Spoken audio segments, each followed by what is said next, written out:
Hey, what's up? This is Ron K. Armstrong, filmmaker extraordinaire, with another video for you. I want you to hit the like button in this video and share it with family and friends.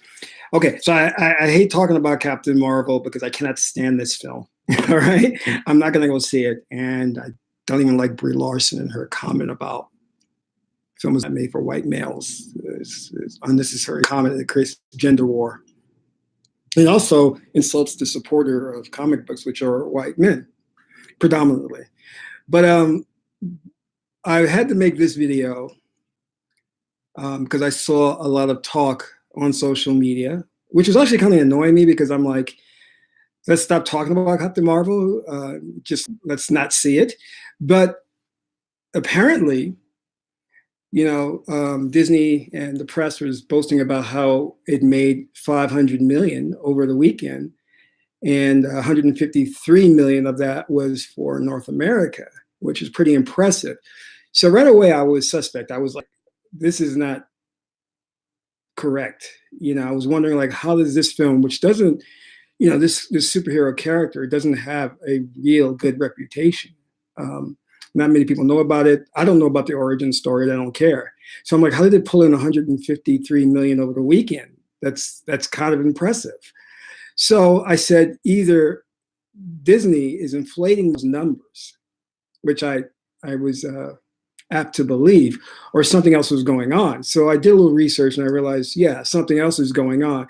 So basically what they did was they released this worldwide, and they gave it a wide release in every theater. And typically movies don't do that. Usually, like, movies can be released slowly in certain theaters or released domestically, then internationally.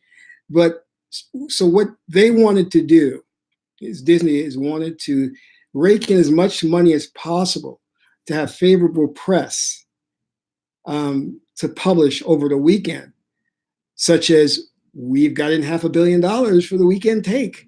Captain Marvel is a success.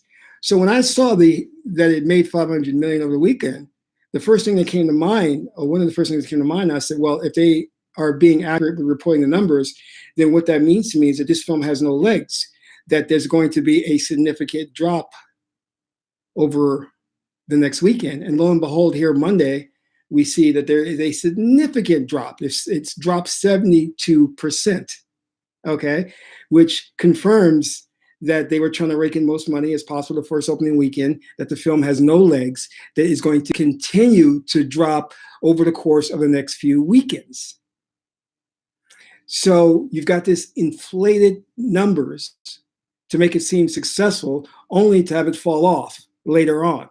And if we continue to watch the numbers over the next couple of weekends, we will see that. And on Monday, as of Monday, it only made 11 million. So much for the popping the champagne and the celebration, because what is the ideal situation for a movie is to have a successful opening weekend and have legs and to continue grossing money without a significant drop over the course of the next few weekends. That's what you want. Now, it can happen where a film has a successful opening weekend and it has a significant drop, like 72%, but still have legs the following weekends. That can happen, but it's rare. So anyway, I just wanted to throw that out there to let you know how the propaganda machine for Captain Marvel, and they're trying to set it up for Avengers Endgame. They want to force this character down our throats. They want to make us like Captain Marvel so they can justify including her in Avengers Endgame. And what they're going to do, from the reports that I have heard, that they have two different versions of Avengers Endgame. One where you have Captain Marvel, Brie Larson, defeating Thanos, and another version where it's a team effort, because they want to see how the audience responds to the Captain Marvel movie before they they make the final cut to Avengers Endgame. But I suspect here's what they're going to do, because I know that they're already planning a number of the superhero characters to defeat Thanos. We're going to see that, all right? And one of the characters, her name escapes me, but she's an Iron Man. Oh, what is her name? I forgot her name. But apparently she was an Iron Man 3, where she was infused with this chemical that gave her some powers. So we're going to see her come into Avengers Endgame along with Captain Marvel and defeat Thanos. That's what I think, because that's going to be supreme girl power idea of what they want. That's what they want. They want to push this SJW feminine nonsense and create a gender war. All right.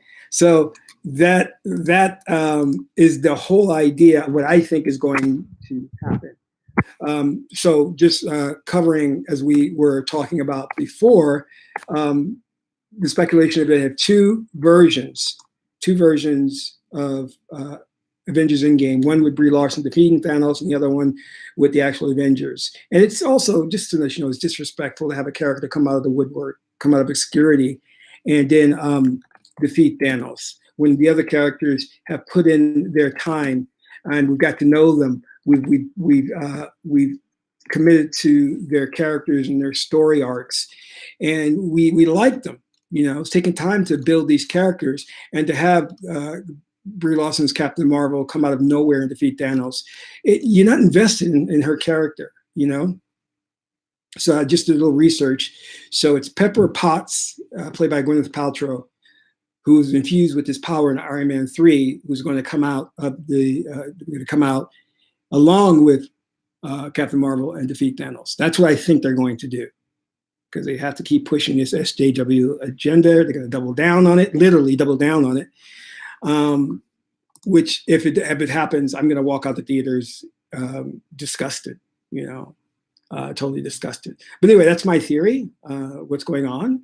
And I hope this is my last video on that subject matter, because I don't want to talk about Captain Marvel anymore, unless we're going to talk about the real Captain Marvel, Shazam, which I'm looking forward to. This is Ron K. Armstrong, filmmaker extraordinaire. That's all for now.